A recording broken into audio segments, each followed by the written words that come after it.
Okay, so I'm going to show you how to create a 3D bridge under Vanilla Doom, and I'm going to be testing it with Chocolate Doom. I've got a couple of methods for creating a 3D bridge in Vanilla Doom I'll be using in this video. One of them is a simple self-referencing sector, while the other method includes crossbeams, which typically you'll see in other people's maps. The latter method is a little tricky to work with at times, but the first one is pretty easy. So I'm just creating a simple map right now with a couple of ledges and a staircase so we can test this out. Just creating a staircase, and set them at the correct height and then add textures. And of course we need a player start to test the map out with. This is going to be our bridge right here, and you want to make sure that when you create these lines that all the surrounding sectors are joined together, not merged. Otherwise it'll erase the lines you've just created. And of course with our actual self-referencing sector acting as our bridge, you're going to create a sector outside the map which will act as the trigger for the bridge, instantly rising and dropping. When I make this sector inside the bridge, I merge it with the sector outside the map, and I create another connecting sector to the merged sector. So the floor height of this ledge is 64 units, and the ground beneath it is 0. So I'm going to set the floor of this outside sector to 64 and the ceiling to 0. Make sure you haven't applied any conflicting tags with the outside sector. You're going to select the bridge sector and make sure the lines of the merged sector are not selected. Right-click, go to Side Defs, make sure the backside sector index is the same as the front side, which in this case is the number 5. So now it's a self-referencing sector, and we want it to instantly rise and lower as the player approaches this bridge.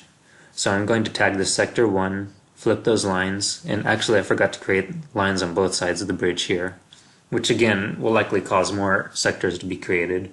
So make sure you select the surrounding sectors and join them together again, excluding the self-referencing bridge. And make sure these lines are facing outward. Tag it 1 and give it the line def action 91, which will make this floor instantly drop as you pass under the bridge.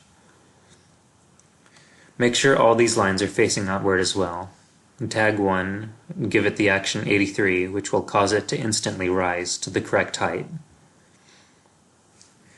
So I did a lot of editing around this bridge, so occasionally you might want to check again and make sure it is a self-referencing sector without selecting the sector lines outside the map. And yet another thing I forgot to add is the step-top beams, so we can see where the bridge is actually supposed to be. Setting the height to 64 units here, and lower unpegged. It's about 16 units too high, so I'll set it to 48, front and back, and now we can test it.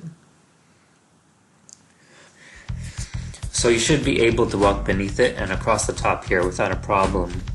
And the line definitions on the side should be far enough that you don't accidentally trigger the sector's instant drop as you walk near the edge. Or at least that's actually my preferred method anyway. So yeah, it's working no problem here.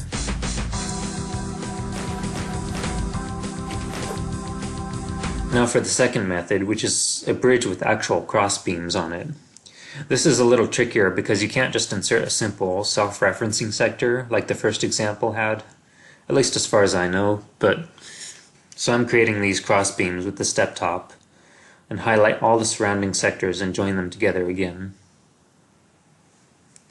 So now our self-referencing sector here is going to be 96 units long.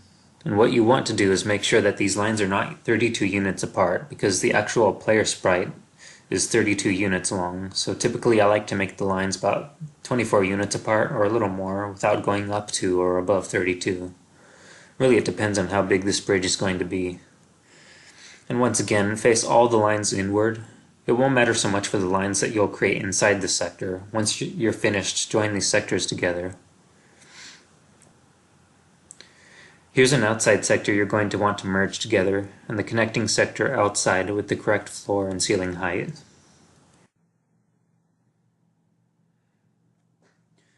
So tag this sector 1 and make sure the front and back index numbers are the same.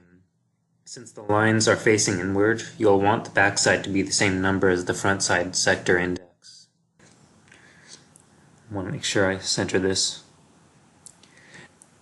Another possible issue you can run into here, at least in my example, is a nodesbuilder issue. For some reason it wouldn't let me test the map out properly here, so I just went to play around with the options a little bit and see which one works out. And try out a different node builder method.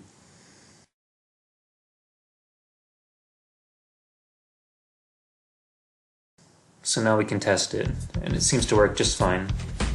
Same as last time, you can pass underneath or across the top. This is typically how I go about creating 3D bridges in Vanilla Doom.